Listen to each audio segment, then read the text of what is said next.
What's going on, Spurs family? Welcome to Spurs Talk with Ahano. I know y'all got the news yesterday, right?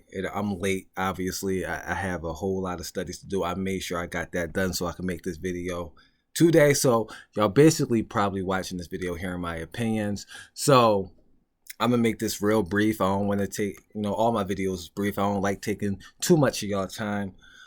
So we trade Josh Richardson to the New Orleans, and we got Devontae Graham and I think four second round picks, I think.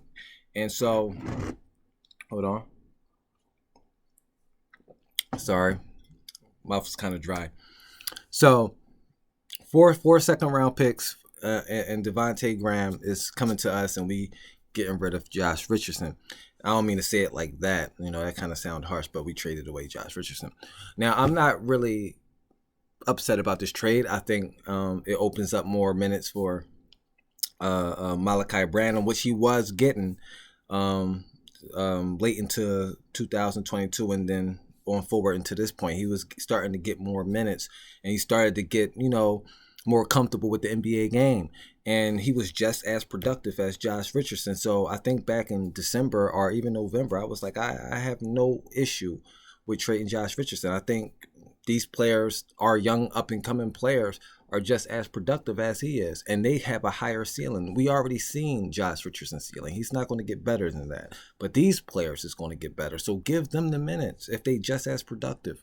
So I was okay with this, with us trading him away. Now the thing is if Devontae Graham coming in because Trey Jones is injured, probably so. Because we need some point guard depth there.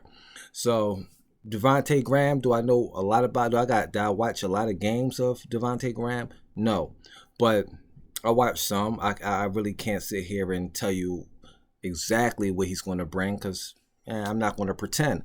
But looking at the numbers, he a career average of around 10 to 11 points. I think he had his career high with Charlotte with 18 points. I think his second season in the league, but that's not saying much. If you play for Charlotte, you can put up all the shots you like. Now, I'm not going to disrespect a guy like that. 18 points a game in the NBA is difficult to get. 10 points in the NBA is difficult to get. If you're putting up 18 points, that's not easy. Now, so is he a good three-point shooter? Nah, he's about average. I think he's 35% for his career. So, he's not really an elite shooter, but he can knock down a shot. You got to be honest, basically. Defenders got to be honest on him out there. So it's going to be interesting to see what he brings to the team. A veteran point guard. So that's going to be interesting to look out for. Now, the trade that necessarily bothers me the most, it put the dagger in my heart, is Cashapp Poeltl. I really hope we could keep him, but I kind of understand this trade. Now, the thought process can go many different ways. It probably was more financial. What is Cashapp is going to demand in the free agent? Was he going to go to free agency? Was he going to resign? What money he was demanding? Those type of things. So I understand if that was the key. And plus, he got value. You might as well cash out now if you can, if you're going to get value. And we did get decent value. So we got rid of Cashapp Poeltl back. He's going back to Toronto. And we getting Kim Birch. I think I'm saying his name correctly. If I'm not, I apologize. We getting a 24 first rounder and a 23 second rounder and a 25th second rounder. So that's a good trade. We got good value there. But it just hurt because I'm a fan of Cashapp Poeltl. I think he's a solid big, but he's a traditional big. And the way the game is going, you got to have a big that knock down a shot. And that's how it goes. So I just hope we get a big that can knock down a shot and defend. That's the key. Knock down the outside shot and can defend the basket. Because Cashapp was good at defending the basket. So if we can get somebody like that, hopefully, I don't think we're gonna get the number one pick. But this I think y'all already know what I'm talking about. The human cheat code 7-3 and can do all that with the basketball is just phenomenal. But we might not get him.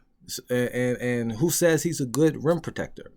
From the highlights I looked at, because obviously I can't watch his games, So the highlights he don't really look like a good rim protector. We don't know how he's going to translate to the NBA.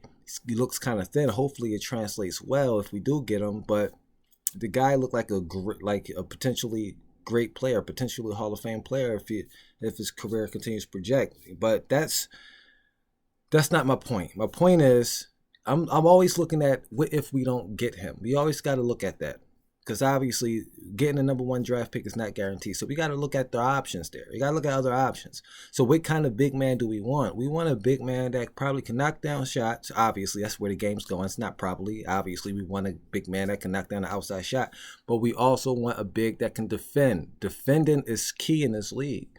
It's key in this league, definitely with the 3-point shooting, because you got to chase people off the 3-point line. They got to come into the paint. And with the analytics says you got to get the layups or the 3-point shot. So defending the basket is still key in today's game.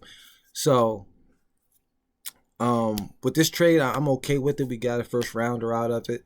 I don't know how that's the best thing we got from this trade is that first rounder. No disrespect to Kim Birch, but that's the best thing we got out of this deal. We got another first rounder in our pocket for the 2024 year. So I'm not really mad at it. And plus, obviously, Jakob Poeltl is a solid big that can help a contender contend, and he's not going to contend on this team. So the best bet is he's going to be a free agent. We don't got him under a long-term contract. We might as well cash in, see what we get, and continue to develop the younger guys. We don't got no younger bigs on our team that Popovich is going to play. I should say that we don't got younger bigs that Popovich is just going to throw in there. So I mean, Zach Collins is still young, but I think he's mid-20s. I think what you see is what you get. So. He's a solid player. I like Zach Collins, but it's interesting to see. I was gonna do my Power 5 player rankings for the next 2 weeks because I didn't have time to do it on the weekend. But looks like Jakob Poeltl can't be in that, can he? He's not a Spur, so I can't put him in a Spurs power rankings, and he's not a Spur. So that's going to be interesting to make. So hopefully I get that done. But that's all I have, man. Spurs Talk with a Hondo. Hope y'all like, comment, and subscribe, man. That's my thoughts. That's my opinions. Like, it's going to be interesting. It's going to be an interesting offseason. I can't wait. See what we do. What's our next moves? I'm out.